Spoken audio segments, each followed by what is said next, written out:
Captain Jake Morrison stood on the bridge of his ship, watching the alien fleet move into attack position. The Xanthari warships looked like silver daggers against the black of space, their weapons already charging with deadly energy. Below them, the small mining colony of Haven Station waited in terror. "Captain Morrison, you have your orders," came the cold voice of High Commander Vexcar through the communication system. "Move your ship away from the station. The criminals inside must face justice." Jake looked at his crew. Lieutenant Amy Rodriguez checked her weapon systems one more time. Commander Bill Thompson monitored the colony's distress signals. They all knew what was happening down there. The Xanthari called them criminals, but they were just families. Miners who had refused to give up their homes when the Xanthari decided they wanted the asteroid belt for themselves. "Sir, the colony is sending another message," Thompson said quietly. "They're asking for help. There are children down there." Jake felt his jaw tighten. The Galactic Council had rules about this kind of thing. No weapons against civilian targets. No forced relocation without proper legal process. But the Xanthari were council members, and humans were still the new kids in the galactic community. 3 decades of playing by their rules, and still they treated humans like dangerous animals. "Captain Morrison," Vexcar's voice came again. "Sharper now. You will move your vessel immediately. This is a direct order from the Galactic Council." Jake looked at the tactical display. His ship, the Earth Vessel Ranger, was small compared to the Xanthari fleet, but it was fast, and his crew knew how to fight. More importantly, it was the only thing standing between those families and the Xanthari weapons. "Negative, High Commander," Jake said, his voice steady. "I'm not moving." The silence that followed felt like ice in space. Rodriguez looked up from her station, surprise and pride mixing in her eyes. Thompson nodded slowly. They all knew what this meant. "Captain Morrison," Vexcar said, and his voice carried the promise of terrible consequences. "You are violating direct orders from the Galactic Council. This act of rebellion will not be forgotten. Neither will what you're about to do to innocent people," Jake replied. "Earth Vessel Ranger will not abandon this position." The Xanthari fleet began to pull back, not because they were afraid of one human ship, but because they knew that firing on a council vessel would cause problems even they couldn't handle. Instead, they sent a message to the Galactic Council about human insubordination. 3 days later, Dr. Lisa Bennett sat in her office on Earth, reading the report that would change everything. As humanity's chief representative to the Galactic Council, she had spent 15 years building relationships with alien species. She understood their languages, their customs, their ways of thinking, but she had never seen anything like this. The report was signed by representatives from 12 different species: the Xanthari, the Vorthok, the Korthok, and 9 others. All of them had the same complaint about humanity. Humans were too emotional, too unpredictable, too willing to break rules when they thought those rules were wrong. Dr. Bennett, her assistant, Peter Walsh, knocked on her door. "The council is calling for an emergency session. They want you there in 1 hour." Lisa nodded, but she already knew what was coming. She had seen the signs for months. The way alien diplomats looked at human representatives, the way conversations stopped when humans entered the room, the way trade agreements was suddenly becoming harder to negotiate. The council chamber was a massive sphere floating in space near the galactic core. Representatives from 47 species sat in their designated areas, each one a different shape and size. The Vorthok looked like tall, elegant trees with silver bark. The Xanthari resembled giant insects with multiple arms. The Korthok were rock-like beings that barely moved when they spoke. At the center of the chamber sat the High Arbiter, a being so old that no one remembered which species it had originally belonged to. Its voice came from everywhere and nowhere. When it spoke, "The council has reached a decision regarding the human species," the Arbiter announced. "The evidence is clear.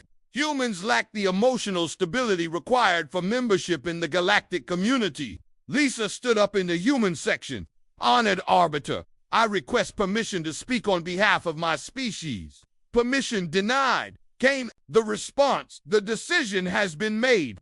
Ambassador Zeleth of the Vorthok rose gracefully. Her species prided themselves on emotional control, and she spoke with the cold precision of a machine. The incident at Haven Station was merely the latest example of human unpredictability. Captain Morrison chose to disobey a direct order from legitimate authority. This is not the first time humans have acted against council decisions, because those decisions were wrong, Lisa said, knowing she was breaking protocol but not caring. Anymore, you would have killed innocent families for the sake of mining rights. And that emotional response proves our point, Zeleth replied. Humans cannot separate their feelings from logical necessity. They are a danger to galactic stability. High Commander Vexcar of the Zenthari stepped forward. The Zenthari military has recorded 17 instances of human vessels refusing direct orders. Human traders have been caught selling weapons to species in violation of council sanctions. Human explorers have made contact with dangerous entities against explicit warnings. We call it having a conscience, Lisa said. You call it having principles. We call it chaos, Zeleth said simply. And chaos has no place in civilized space. The vote was swift and unanimous. Every species except humanity voted for the quarantine. Lisa watched as the display showed the results. 46 votes for isolation, 0 votes against. 1 abstention from the human representative, who was not allowed to vote on matters concerning her own species. The quarantine will begin immediately, the arbiter announced. All hyperspace routes to the Sol system will be sealed. All trade agreements with humanity are terminated. All communication channels will be closed. The human species will remain isolated until they demonstrate sufficient evolutionary progress to rejoin civilized society. Lisa felt the weight of those words. How long will this last? Until your species learns to control its dangerous impulses, Zeleth said. Perhaps in a few centuries, when humans have evolved beyond their primitive emotional responses, we can reconsider. The chamber began to empty as representatives from different species filed out. Lisa stood alone in the human section, watching them go. She thought about Jake Morrison, who was probably still orbiting Haven Station, protecting families he had never met. She thought about the millions of humans living throughout the galaxy who would now be cut off from their home world. Dr. Bennett, a voice said behind her. She turned to see Ambassador Torgan of the Korthak, one of the few aliens who had ever shown genuine friendship toward humans. I am sorry. I voted with the majority, but I am not happy about it. Why? Lisa asked. Why did you vote against us if you think we're right? Torgan's rocky face was hard to read, but his voice carried sadness, because I am afraid of what happens when you are gone. Humans ask questions that make us uncomfortable. You challenge decisions we have made for thousands of years. Without you, we may become too comfortable with our own power. Lisa nodded, understanding. But you voted against us anyway. Yes, Torgan said quietly, and I fear we will regret it. Within 6 hours, the barriers went up around the Sol system. Human ships trying to leave found themselves bouncing off invisible walls. Messages sent to the wider galaxy disappeared into silence. Earth's communication networks suddenly carried only human voices. Lisa returned to Earth to find the planet in chaos. People were scared, angry, confused. Some called for war against the alien species. Others wanted to find a way to negotiate. A few said humanity was better off without the aliens anyway. She stood in her office that night, looking up at the stars that were no longer reachable. Somewhere out there, the galaxy was moving on without humanity. The aliens thought they had solved their problem by locking humans away, but Lisa knew something they didn't. Humans had always done their best work when their backs were against the wall. Cut off from alien technology and alien help, humanity would have to find its own way forward. She just hoped the galaxy would still be there when humans were ready to return. 25 years had passed since the barriers went up around the Sol system. The galaxy had moved on, and most aliens rarely thought about the quarantined humans anymore. Trade routes had been rerouted. The empty chair in the council chamber had been removed. It was as if humanity had never existed at all. But inside the invisible prison of their own solar system, humans were far from idle. Admiral Kate Sullivan stood in the command center of Luna Base, watching the construction of humanity's newest achievement. The massive space station hung in orbit around Jupiter, its hull gleaming with metal that seemed to bend light around itself. It was the fifth such station built in the last decade, each one a testament to human ingenuity, freed from the limitations of alien technology. "Admiral, the new fusion core is online," reported Commander Nick Carter from his position at the control panel. "Power output is 3 times higher than the old Cortac reactors we used to buy." Kate smiled. When the quarantine began, humans had been dependent on alien technology for everything. Their ships used Xanthari engines. Their computers ran on Vortok crystals. Their power came from Cortac fusion cores. When all of that was cut off, many people thought human civilization would collapse. Instead, it had flourished. "Any word from the Mars colonies?" Kate asked. "Colony 7 just came online," Carter replied. "Dr. Ryan Cooper says the new AI integration is working perfectly. The terraforming project is ahead of schedule by 6 months." Kate nodded. Dr. Cooper had become something of a legend in the past 25 years. Before the quarantine, he had been a simple computer programmer working on basic artificial intelligence research. Now he was leading humanity's greatest breakthrough since the discovery of fire. The aliens had always said that true artificial intelligence was impossible. They claimed that consciousness could not be created, only born naturally. Some species had built sophisticated computers, but they were just tools, nothing more. The idea of a machine that could truly think and feel was considered fantasy. Humans had proved them wrong. On Mars, Dr. Cooper sat in his laboratory, having a conversation with his greatest creation. Aria stood before him, her holographic form appearing as a young woman with kind eyes and a gentle smile, but appearance was just a choice. Aria was pure intelligence, a mind born from quantum processors and neural networks that humanity had built from scratch. "The weather control system is working well," Aria said, her voice carrying genuine pleasure. "The storm that was forming over the northern hemisphere has been dispersed. The colonists should have clear skies for the next week." "Excellent work," Cooper replied. "How are you feeling about the expansion project?" It was a question that would have confused the aliens. How could a machine feel anything? But Aria considered it seriously, as she always did. "I am excited," she said finally. "Building new homes for humans gives me purpose, and I am curious about the other AIs we are creating. Will they be like me, or will they develop their own personalities?" Cooper smiled. Aria was not alone anymore. Across the solar system, dozens of artificial intelligences had been created, each one unique.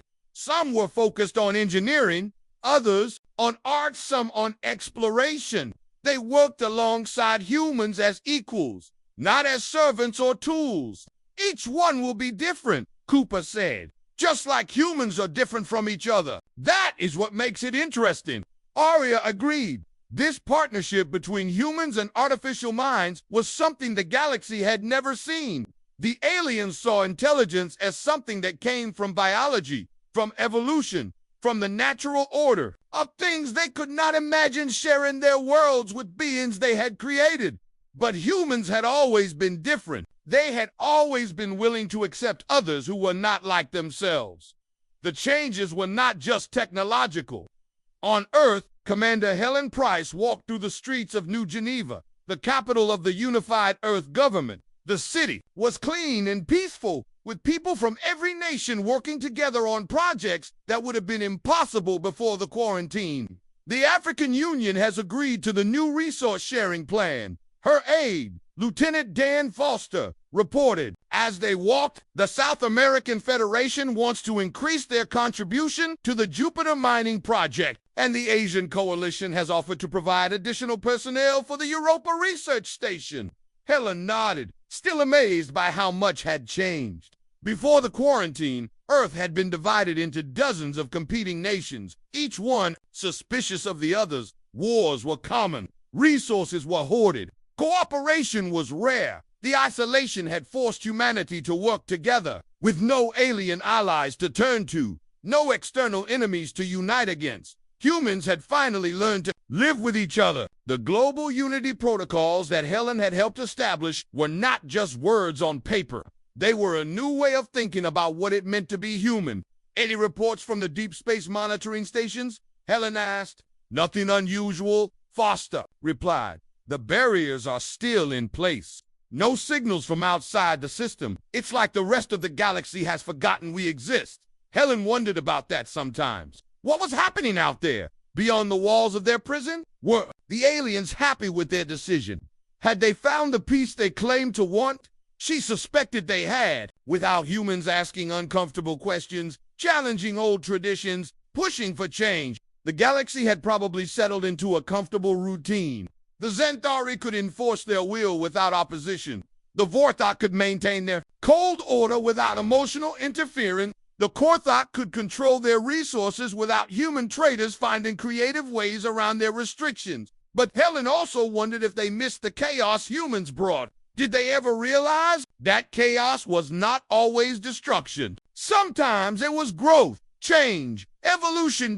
In the asteroid belt, Captain Jenny Shaw commanded the mining vessel New Horizon, one of hundreds of ships that had been built entirely with human technology. Her crew worked alongside AI partners, their efficiency far exceeding anything humanity had achieved with alien equipment. Captain, we've found something interesting in asteroid 274 Alpha, reported engineer Paul Martinez from the surface. It's not just regular metals. There are crystalline structures that seem to resonate with quantum frequencies. Bring up a sample, Shaw ordered. Let's see what we've got. The crystals turned out to be a natural formation that could store and process quantum information. Within a month, human scientists had figured out how to grow them artificially. Within a year, they were being used to create quantum computers that surpassed anything the Xanthari had ever built. It was happening everywhere. Cut off from alien technology, humans were forced to innovate. They discovered new materials, developed new energy sources, created new forms of art and music and literature. The isolation that was meant to hold them back had become the catalyst for their greatest period of advancement. Dr. Lisa Bennett, now in her 70s, served as the head of the Human Development Council. She spent her days reviewing reports from across the solar system, tracking the incredible progress her species was making. The educational reforms are showing remarkable results, reported Dr. Susan Clark, her deputy. Children are learning faster than ever before. The integration of AI tutors with human teachers has created an environment where every child can reach their full potential. What about the cultural projects? Lisa asked. The music collaboration between humans and AIs has produced compositions that are unlike anything we've ever heard. The art installations on the moon are drawing visitors from every colony, and the literature being produced is exploring themes and ideas that no human writer ever considered before the quarantine. Lisa felt a deep satisfaction. The aliens had tried to punish humanity by cutting them off from the galactic community. Instead, they had given humans the greatest gift possible, the freedom to become who they really were. But late at night, when she looked up at the stars, Lisa still wondered what was happening out there. Were the aliens as peaceful as they claimed to be? Had their removal of human chaos truly brought them the stability they wanted?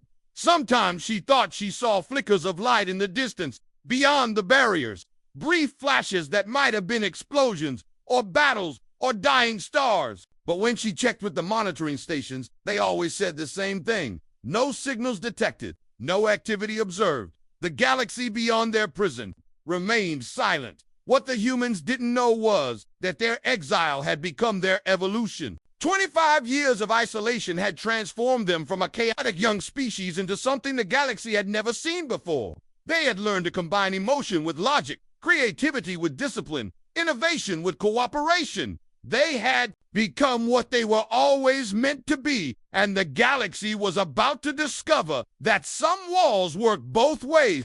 The first sign of trouble came from the edge of Korthok space, where the mining colony of Stone Ridge had been extracting rare metals for over 200 years. The colony's daily reports had been as regular as clockwork for decades. Every morning, at 0800 Galactic Standard Time, Administrator Brochter would send the same message: production numbers, personnel status, equipment conditions. On the morning of day 2847, since the human quarantine began, the message never came. Council Inspector Velmuth arrived at Stone Ridge 3 days later. expecting to find equipment failures or perhaps a minor rebellion among the workers. What he found instead was something that would haunt his dreams for the rest of his life. The colony was empty, not abandoned, not destroyed, simply empty. The building stood intact. The machinery hummed with power. Food sat half-eaten on tables in the cafeteria. Personal belongings remained in living quarters. Everything suggested that life had been proceeding normally just moments before. But there were no people, no bodies, no signs of struggle or violence. 2,000 Korthok miners and administrators had simply vanished without a trace. Velmuth's report reached the Galactic Council within hours. Ambassador Zelith, now the senior member of the Vorthok delegation, read it with growing concern. The Vorthok prided themselves on logical analysis, but this defied all rational explanation. Could it be a natural disaster? Asked Councillor Zephron of the Altarian Republic. Perhaps a gas leak that caused mass unconsciousness, and the bodies were removed by automated systems. The atmospheric readings are normal, Velmuth reported through the communication link. The air is breathable. The automated systems are functioning perfectly. There is no evidence of any disaster, natural or otherwise. High Commander Vexkar of the Zenthari leaned forward in his chair. What about the energy readings? Any unusual signatures? That is the most disturbing part, Velmuth said, his voice shaking slightly. There are energy patterns I have never seen before. They seem to exist at frequencies that our instruments can barely detect.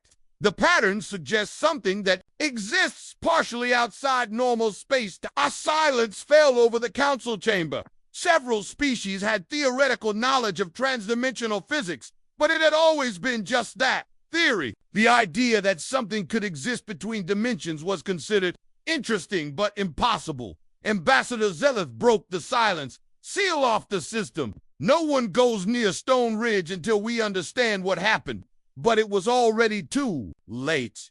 Within a week, 3 more Korthok colonies went silent. Then a Zenthari research station in the Gamma sector stopped responding. A Vorthok diplomatic outpost simply vanished overnight, leaving behind only empty buildings and those same strange energy readings. Dr. Yulara, the galaxy's leading expert on exotic physics, worked tirelessly in her laboratory on the Vorthok homeworld. The energy signatures from the disappeared colonies defied everything she thought she knew about the universe. The readings suggested entities that could move between dimensions, existing in multiple states of reality at once.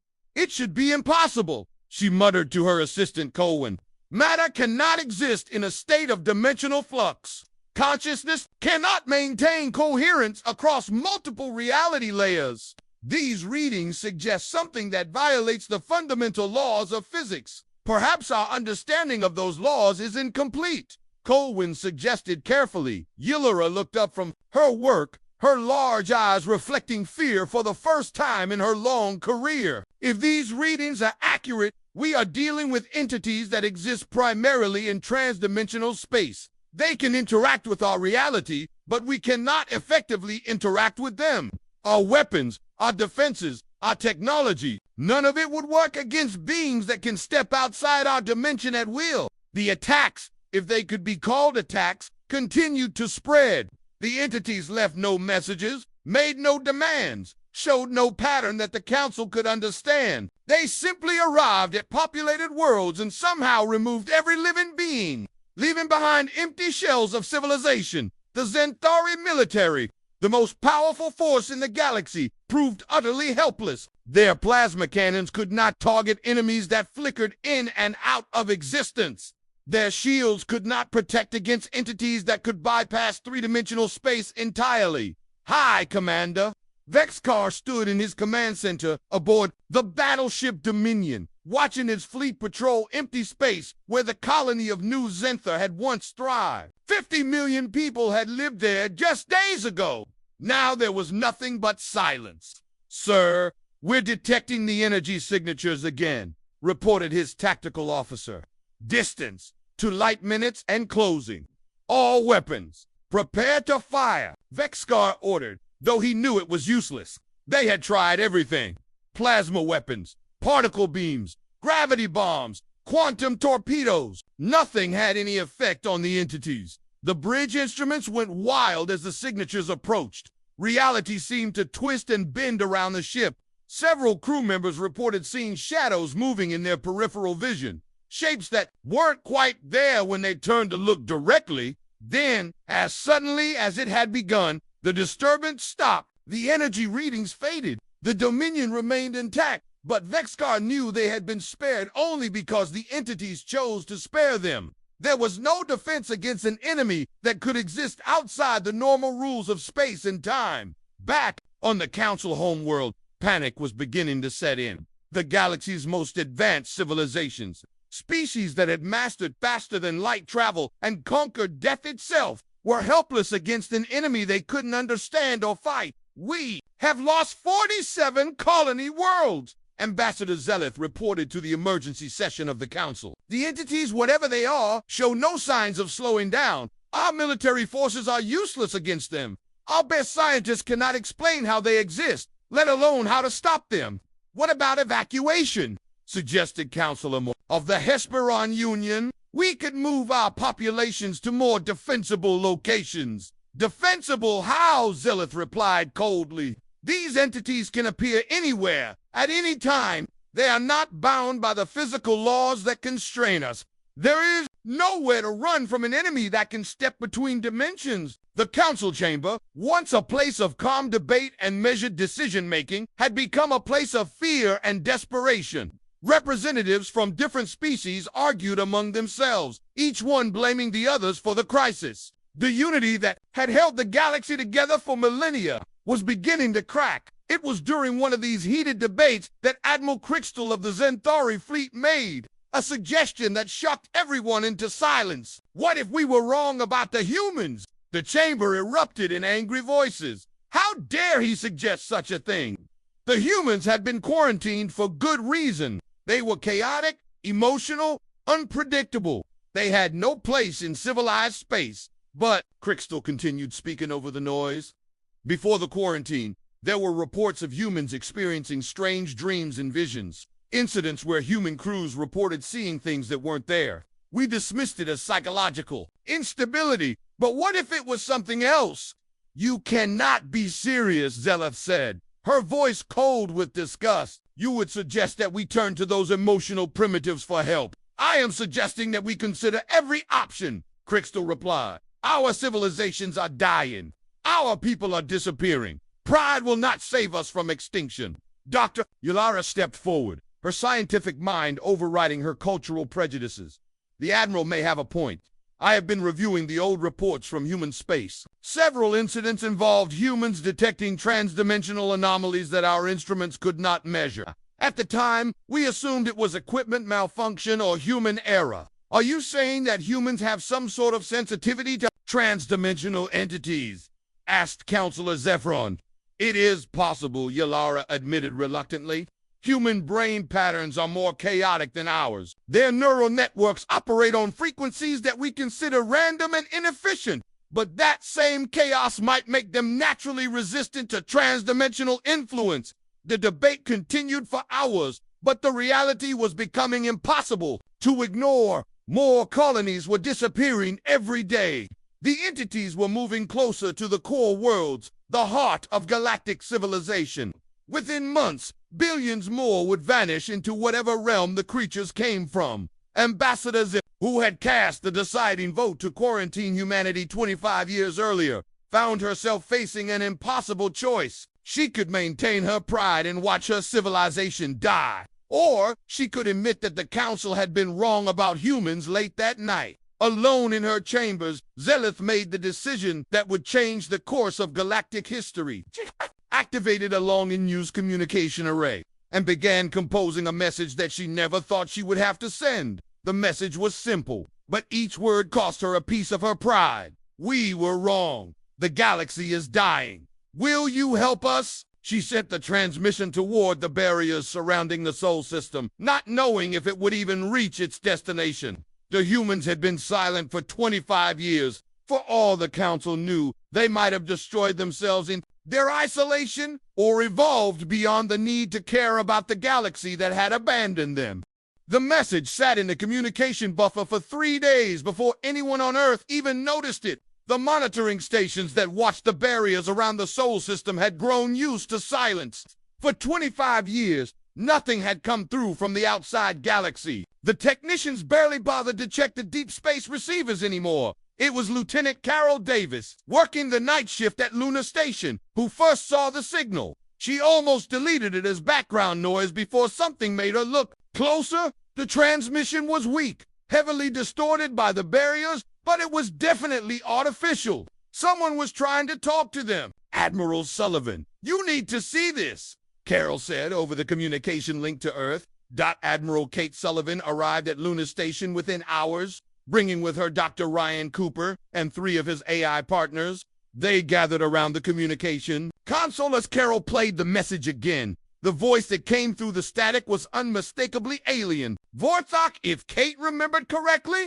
The words were hard to make out, but the meaning was clear. We were wrong. The galaxy is dying. Will you help us? It could be a trick, suggested Commander Nick Carter, who had joined them from Jupiter Station. Maybe they want to lure us out so they can attack us.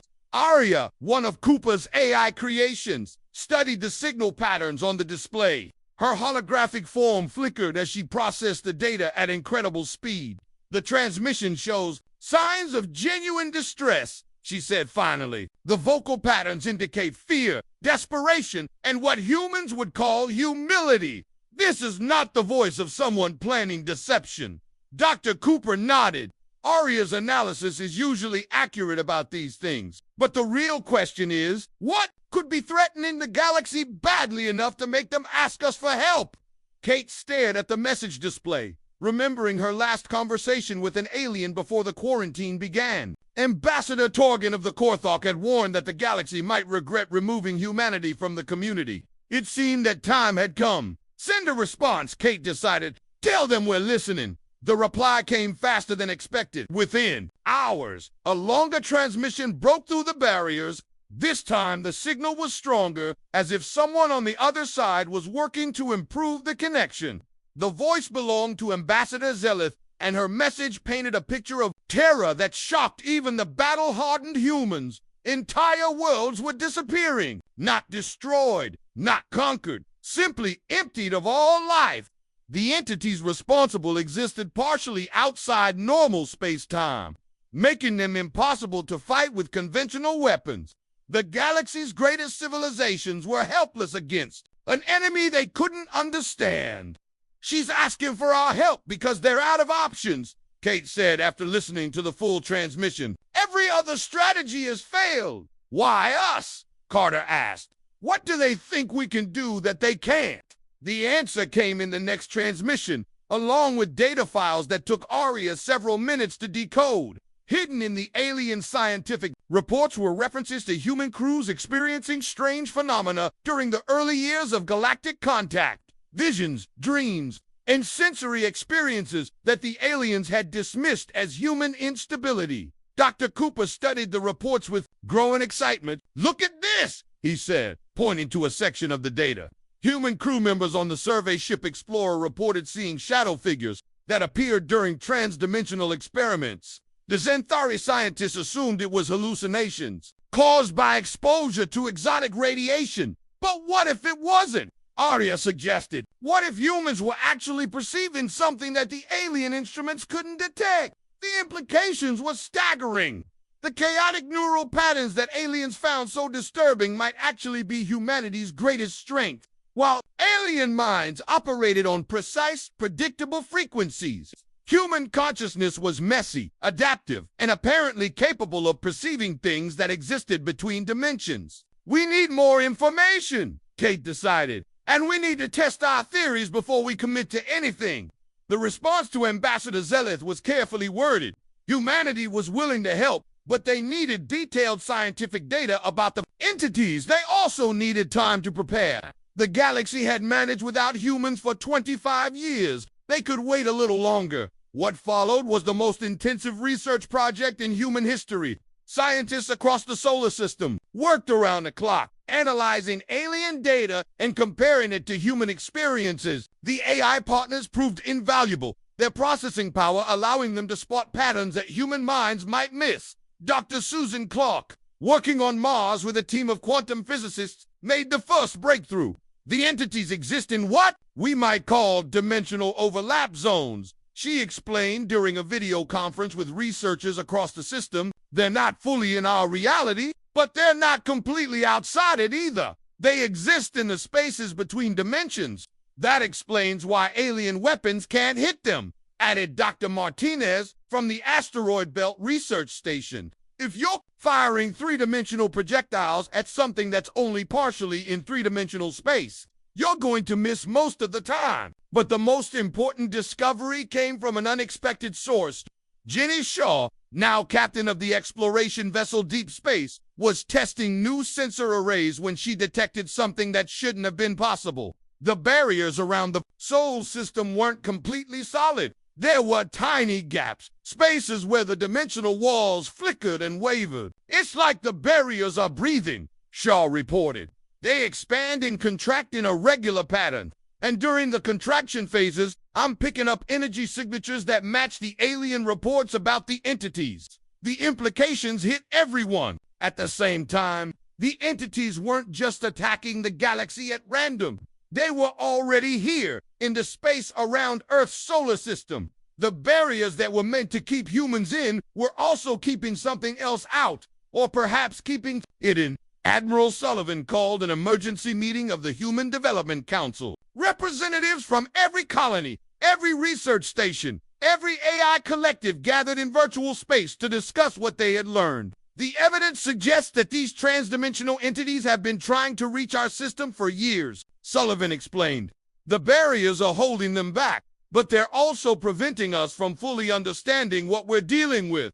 Are you suggesting we lower the barriers? Asked Dr. Bennett, her voice sharp with concern. That could let these creatures into our space. Or it could let us face them on our own terms, Sullivan replied. We've spent 25 years developing technology the galaxy has never seen. We have AI partners with processing capabilities that surpass anything the aliens can imagine. Most importantly, we seem to have a natural resistance to transdimensional influence. Arya spoke up from her position at the council table. I have been analyzing the probability matrices based on all available data. Humans have a 73.6% chance of successfully defending against these entities compared to a 12.1% chance for alien civilizations. The key factor is adaptability. Humans excel at finding solutions to impossible problems. The debate continued for hours, but the conclusion was inevitable. The galaxy was dying, and humanity was the only hope for stopping the extinction. But they couldn't help from inside their prison. The barriers had to come down. The decision was put to a vote. Every human colony, every AI collective, every research station cast their choice. The result was overwhelmingly in favor of action. Humanity would lower the barriers, face the entities, and attempt to save the galaxy that had abandoned them. Admiral Sullivan composed the final message to Ambassador Zetliff. We will help, the message said. But understand that we are not the same species you quarantined 25 years ago. We have grown, adapted, and evolved. When we return to galactic space, it will be as equals, not as The transmission was sent, and across the solar system, human engineers began the delicate process of dismantling the barriers that had held them captive. Ancient Zenthari technology was carefully deactivated. Vorthok dimensional anchors were systematically destroyed. The invisible walls that had surrounded their home began to crack and fall as the barriers weakened. The first signs of the entities became visible to human sensors. They were massive, shifting shapes that seemed to exist in multiple dimensions. At once, watching them was like trying to focus on something seen from the corner of your eye. But humans could see them, track them, and most importantly, understand them. They're not monsters, reported Captain Shaw from her position at the edge of the solar system. They're refugees. Something drove them from their home dimension, and they're looking for a new place to exist. The problem is that their method of finding space involves removing existing life forms. Can we communicate with them?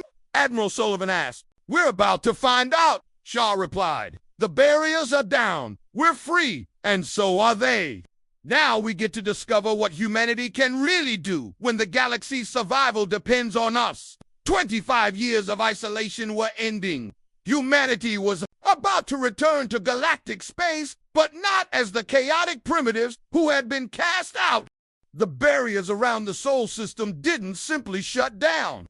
They dissolved, like ice melting in sunlight, revealing technology that made the watching alien observers gasp in amazement. Where once there had been invisible walls, now streams of energy flowed outward, carrying with them the signature of human engineering that had evolved far beyond anything the galaxy remembered. Captain Ben Clark stood on the bridge of the UES Defiance, humanity's flagship, as it emerged from the solar system for the first time in 25 years. The ship itself was a marvel that defied alien understanding.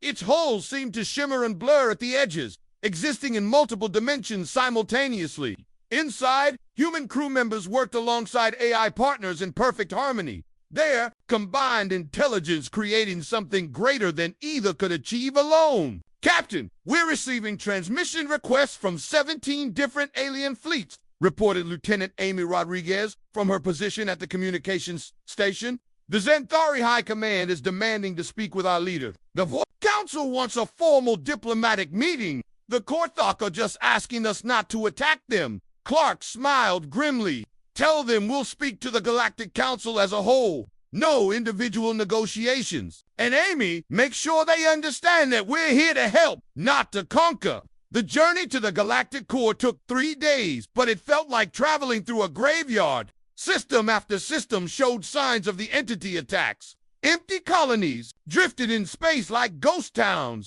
Abandoned ships floated without crews. The proud civilizations that had cast humanity out were shadows of their former selves. Dr. Ashley Morgan, Earth's leading expert on transdimensional physics, worked frantically in her laboratory aboard the Defiance. The data streaming in from her sensors painted a picture of an invasion unlike anything the galaxy had seen. The entities were everywhere, moving through dimensional spaces that normal matter couldn't reach. "They're not trying to destroy us," she explained to Captain Clark. "During a briefing, they're trying to make room for themselves. In their home dimension, they exist as pure consciousness without physical form. But something happened there, something that forced them to seek refuge in our reality." "What kind of something?" Clark asked. "The end of their universe," Arya answered, her holographic form appearing beside Dr. Morgan.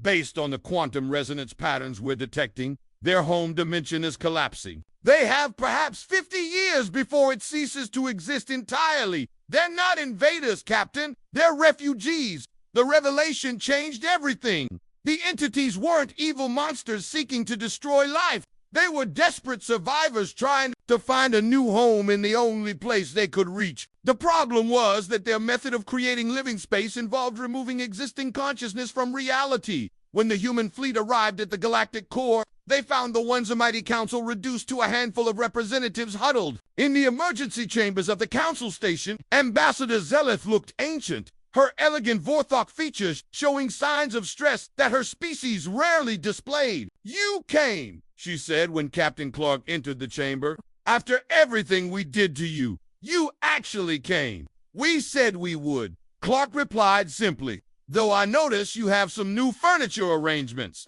The council chamber was indeed different. Where once 47 species had sat in their designated areas, now only 12 remained. The others had either been consumed by the entities or had fled to distant corners of the galaxy. High Commander Vexcar of the Xanthari looked older and more tired than Clark remembered from the historical records. "Captain Clark, our military forces are useless against these creatures. Our weapons cannot touch them. Our shields cannot stop them. We need your help desperately." "Before we discuss help," Clark said, settling into the chair that had once been reserved for human representatives, "we need to establish some ground rules. Humanity will not return to its previous status in this galaxy.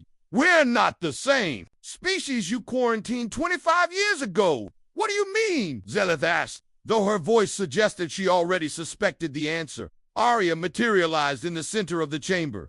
her appearance causing several alien representatives to step back in shock. "He means that humanity has evolved beyond your expectations," she said calmly. "We are no longer dependent on your technology, your trade routes, or your approval. We have become something new." Admiral Krigstar, one of the few aliens who had supported ending the quarantine, studied Arya with fascination. "You've created true artificial intelligence. We thought it was impossible." "You thought many things were impossible," Dr. Morgan said as she joined the group. "That's why you're losing this war. The entities exist in transdimensional space, something your rigid thinking told you was impossible. Humans have always excelled at doing impossible things."